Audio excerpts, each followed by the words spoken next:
Alhamdulillah wassalatu wassalamu ala Rasulillah nabiyina Muhammadin wa alihi wa sahbihi wa man tabi'ahum bi ihsanin ila yaumiddin. Asyhadu an la ilaha illallah wahdahu la syarikalah wa asyhadu anna Muhammadan abduhu wa rasuluh, amma ba'd.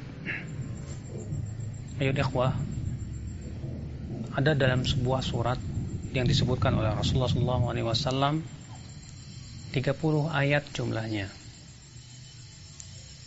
dan senantiasa seseorang membacanya sampai diberikan syafaat untuknya. Surat itu adalah surat Tabarak, di mana surat ini dikenal oleh para sahabat dengan surat An-Najiyah yang menyelamatkan seseorang dari azab kubur. Bahkan Rasulullah SAW ketika menyebutkan atau mensifati surat Tabarak, beliau bersabda, hiyal mani'ah min azabil qabr. Ia mencegah dari azab kubur, karena azab kubur itu hak. Dan di antara perkara yang menyelamatkan seseorang dari azab kubur, yaitu dengan cara membaca, mempelajari surat Tabarak, surat Al-Mulk. Dan kita akan sedikit demi sedikit memahami daripada surat Tabarak ini, karena betapa pentingnya surat ini agar kita bisa selamat dalam kuburan kita, dengan cara menghafalkan, memahami, dan mentadaburi serta mengamalkan daripada surat Al-Mulk atau surat Tabarak ini. Allah Ta'ala berfirman, a'udzu billahi minasyaitonir rajim.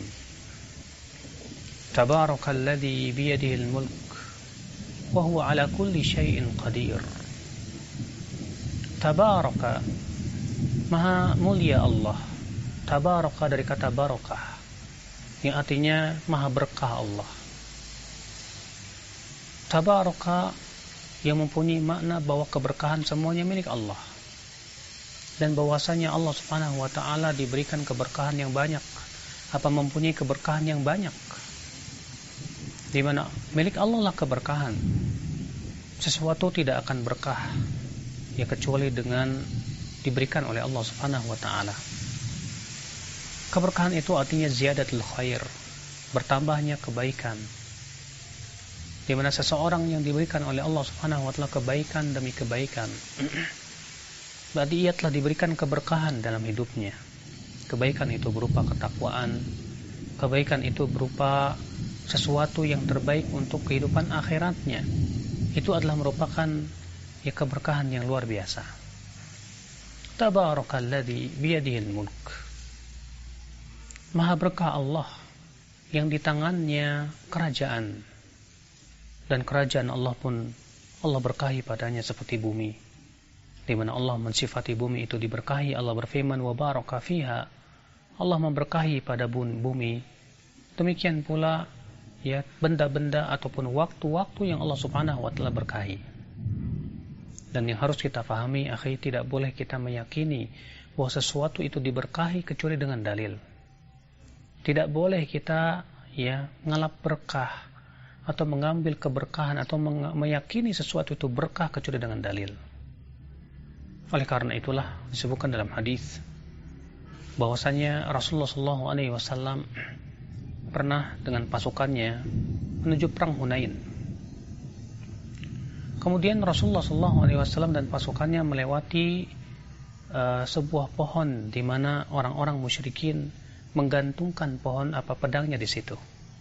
Untuk apa? Untuk ya ngalap berkah, mengambil keberkahannya. Lalu kemudian di antara kaum muslimin yang lemah keimanannya, ada yang berkata, ya Rasulullah, ij'al lana dzata anwatin kama lahum dzatu anwat. Wahai Rasulullah, jadikan untuk kami dzatu anwab, sebagaimana mereka mempunyai dzatu anwab. Maka Rasulullah SAW ia bersabda, Allahu Akbar, inna sunan. Ini adalah merupakan sunnah orang-orang sebelum kalian. Kultum, kamu telah mengucapkan ya apa yang diucapkan oleh Banu Israel kepada Nabi Musa alaihissalam. Apa itu? Banu Israel waktu itu, ketika itu setelah diselamatkan oleh Allah Subhanahu wa ta'ala dari kejaran Fir'aun, lalu melewati suatu kaum yang menyembah patung sapi, mereka berkata, ij'al lana ilahan kama lahum alihah, jadikan untuk kami ya ilah sebagaimana ya mereka mempunyai ilah. Subhanallah, orang yang ngalap berkah, meminta keberkahan dari sesuatu, padahal sesuatu tidak bisa memberikan keberkahan kecuali Allah. Berarti dia sudah menjadikan sesuatu itu ilah selain Allah Subhanahu wa ta'ala. Maka keberkahan itu hanyalah milik Allah. Allah berfirman, Tabarakalladzi biyadihil mulk wa huwa ala kulli syai'in qadir. Tabarak, yang maha banyak kebaikan Allah, yang di tangannya kerajaan Allah, langit dan bumi yang begitu sangat luas sekali. Ya, karena kerajaan Allah yang begitu sangat luas, yang menunjukkan kekuasaan Allah, kebesarannya, maka Allah berfirman, wa huwa ala kulli syai'in qadir, dan dia Allah maha kuasa atas segala sesuatu. Naam, Allah maha kuasa atas segala sesuatu. Allah kuasa untuk menciptakan kerajaan yang begitu sangat luas. Allah kuasa untuk menciptakan langit, bumi, langit dengan tanpa tiangnya, bumi dengan ya berbagai macam tetumbuhan dan isinya. Demikian pula matahari, demikian pula bintang-bintang. Bila Allah menciptakan langit dan bumi itu kuasa, maka bagi Allah kuasa pula untuk menghidupkan orang yang telah mati. Maka Allah Subhanahu wa ta'ala kulli syai'in qadir, maha kuasa atas segala sesuatu. Tidak ada yang tidak mungkin bagi Allah, semuanya mungkin. Bahkan sesuatu yang mustahil bagi manusia, bagi Allah tidak mustahil. Ya, Allah menciptakan segala sesuatu hanya dengan kalimat kun fayakun. Jadilah, maka ia pun jadi. Allah Subhanahu wa ta'ala kulli syai'in qadir, ya maha kuasa atas segala sesuatu, di mana qudratullah, kekuasaan Allah luar biasa. Allah mampu menjadikan seseorang miskin sekejap. Allah menjadikan si fulan sekejap miskin, ya kaya. Dan subhanallah, Allah Subhanahu wa ta'ala kulli syai'in qadir. Bahkan kita lihat di alam semesta ini, kekuasaan Allah luar biasa. Bahkan kalau kita melihat penciptaan Allah, ya berupa tumbuh-tumbuhan, demikian pula semua yang kita lihat, itu menunjukkan semuanya kepada qudratullah, kekuasaan Allah Jalla wa Ala. Maka Allah Ta'ala berfirman, wa huwa ala kulli syai'in qadir. Kemudian Allah berfirman di ayat yang kedua, alladzi khalaqal mauta wal hayah liyabluwakum ayyukum ahsanu amala wa huwal azizul ghafur. Allah yang telah menciptakan kematian dan kehidupan untuk agar Allah menguji kamu, siapa di antara kamu yang paling baik amalnya. Dan Allah Maha Al-Aziz, Maha Mulia, dan lagi Maha Pengampun.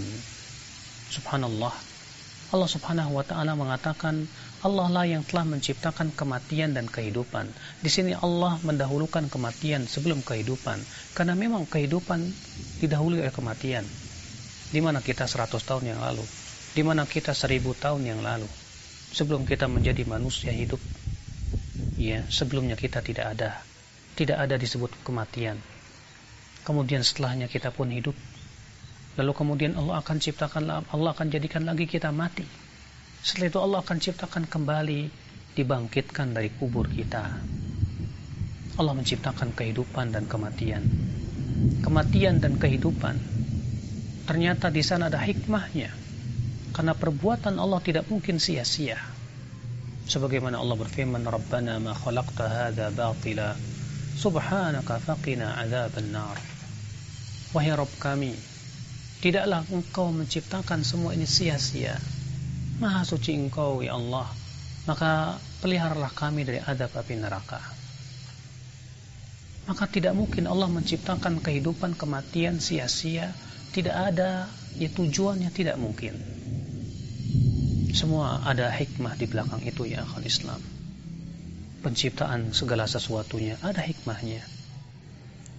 Bukankah Allah juga berfirman, ayahsabul insanu ayyutraka suda, apakah manusia akan dibiarkan Apakah manusia mengira akan dibiarkan begitu saja sia-sia? Tidak mungkin. Allah juga berfirman, afahasibatum annama khalaqnakum abatha wa annakum ilaina la turja'un fata'ala Allahul malikul haq. Apakah kalian mengira bahwa kami menciptakan kalian itu sia-sia dan bahwa kalian tidak akan dikembalikan kepada kami?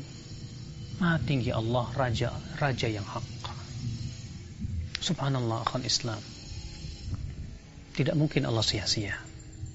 Allah menciptakan kematian dan kehidupan, ternyata ada hikmahnya. Apa hikmahnya? Allah berfirman, liyabluwakum, agar Allah menguji kalian. Ayyukum ahsanu amala, siapa di antara kalian yang paling baik amalnya? Allah tidak mengatakan siapa yang paling banyak amalnya, tapi Allah mengatakan siapa yang paling baik amalnya. Ini memberikan kepada kita, ya akhi, sebuah faidah yang agung. Bahwasanya seseorang dalam beramal saleh yang hendaknya yang ia pikirkan adalah kelurusan amal, bukan sebatas banyak beramal. Bagaimana kita beramal dengan sebaik-baiknya, itu yang kita pikirkan. Allah berfirman, ayyukum ahsanu amala, siapa yang paling baik di antara kamu amalnya? Oleh karena itu para sahabat Rasulullah SAW selalu bertanya kepada Rasulullah tentang apa amalan yang paling baik, apa amalan yang paling utama, apa amalan yang paling afdal. Karena itu menunjukkan bahwa kita berusaha untuk mencari yang paling baik, yang paling utama. Dan itulah subhanallah akhal Islam yang diperintahkan oleh Allah dalam ayat ini, liyabluwakum ayyukum ahsanu amala, agar Allah menguji kamu siapa di antara kamu yang paling baik amalnya. Fudail bin Iyad berkata, yang paling baik amalnya yaitu yang paling ikhlas dan yang paling benar. Yang paling ikhlas artinya yang betul-betul mengharapkan wajah Allah. Dan yang paling benar artinya yang sesuai dengan sunnah Rasulullah SAW.